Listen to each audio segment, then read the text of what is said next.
Fear has a sound. Not screaming, not chaos. Fear sounds like 600 iron-plated chariots grinding across desert floor. The Israelites stood trapped. Mountains to the west, endless desert to the south. Behind them, Pharaoh's war machine, the most advanced killing force the ancient world had ever seen. And in front of them, the Red Sea. In military strategy, this is called a kill box. No exit, no strategy, no survival. 2 million people, families, children, elders who could barely walk. They had followed Moses out of Egypt with nothing but a promise of freedom. And now, that promise looked like a death sentence. The panic erupted like wildfire. Were there no graves in Egypt? You brought us here to die. They turned on Moses. Their liberator became their executioner. The dust cloud grew closer. The chariots were close enough now to see their banners snapping in the wind, and the sea behind them didn't move. Moses raised his hand, not in defense, in authority. Do not be afraid, stand firm, and you will see the deliverance the Lord will bring you today. Someone laughed, a bitter, hopeless sound. The Egyptians you see today, you will never see again. The Lord will fight for you. You need only to be still. But Moses wasn't just speaking to the people, he was listening to a voice they couldn't hear. God spoke, and what he said made no sense. Why are you crying out to me? Tell the Israelites to move forward. Raise your staff and stretch out your hand over the sea to divide the water. Move forward. Into the water? With an army at their backs. It was the most illogical command ever given. Moses turned to face the sea. He lifted his staff. Not because he understood, because he obeyed. At first, nothing happened. The water lapped at the shore. The chariots drew closer. Then the wind began to blow. Not a breeze, a roaring gale that came from nowhere and everywhere at once. The breath of God carving a highway through the impossible. The sea began to move. The Hebrew text says the water congealed, liquid turning solid. The water rose on both sides, towering walls held in place by an invisible hand. The seabed appeared, not mud, not sludge, dry ground. A canyon of water carved through the deep. Moses didn't wait for the people to process it. He took the first step, staff in hand, into the pathway between the walls of water. And 2 million people followed. They walked through the Red Sea. Mothers carried babies, old men leaned on staffs, livestock moved in herds, and above them, on either side, the sea stood like glass towers, churning, trembling, held back by nothing they could see. This wasn't just a miracle, this was a path that required motion.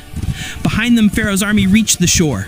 The commander saw the Israelites escaping and made the worst decision of his life. After them, the chariots plunged into the sea. Arrogance always assumes access. Pharaoh's army saw the path and thought it belonged to them too. But the miracle wasn't the path. The miracle was the timing. The wheels stuck first. Chariot after chariot began to slow, sinking into ground that had been solid moments before. The ground that was firm for the faithful became mud for the pursuing. Horses panicked. Warriors shouted. The formation collapsed into chaos. The Lord is fighting for them against us. Retreat. But it was too late. Moses had reached the other side. He turned, staff still raised, and looked back at the army trapped between the walls of water. God spoke one word, now. Moses stretched out his hand over the sea. The walls fell. Not gradually, not gently, like the sky collapsing. Tons of water crashed down with the force of divine judgment. The chariots disappeared. The warriors vanished. The screams were swallowed by the roar. And then, silence. The sea returned to its place, calm, still, as if nothing had happened. No one spoke. They stood on the opposite shore, staring at the water, at the place where an army had been moments before, at the place where a sea had split in two. The enemy that had defined their fear for generations, gone in a single moment. Some fell to their knees, some lifted their hands, some just wept. They didn't cheer first, they worshipped, because awe always precedes celebration. Then, from somewhere deep in the crowd, one voice began to sing. I will sing to the Lord, for he is highly exalted. It started with one voice, then a dozen, then hundreds, then thousands. Who among the gods is like you, Lord? Who is like you, majestic in holiness, awesome in glory, working wonders? They had walked through walls of water. They had witnessed the God of the universe fight on their behalf. And they would never be the same.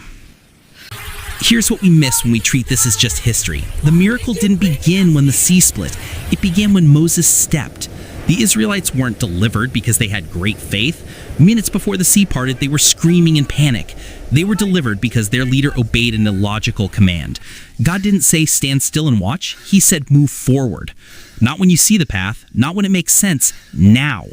Your Red Sea isn't water. It's that diagnosis, that debt, that broken relationship, that calling you're too afraid to pursue, that situation where every logical exit is blocked. And God's command sounds just as crazy. Move forward. Moses raised his staff over water that wouldn't move until it did. The Israelites walked into a path that didn't exist until it appeared. The walls held because God held them. Your breakthrough isn't waiting for perfect conditions, it's waiting for your obedience. The sea doesn't part while you stare at it, it parts when you walk toward it. So pick up your staff, face your sea, take the first step into your miracle. Because the God who carved highways through oceans is the same God standing with you now, and he specializes in the impossible.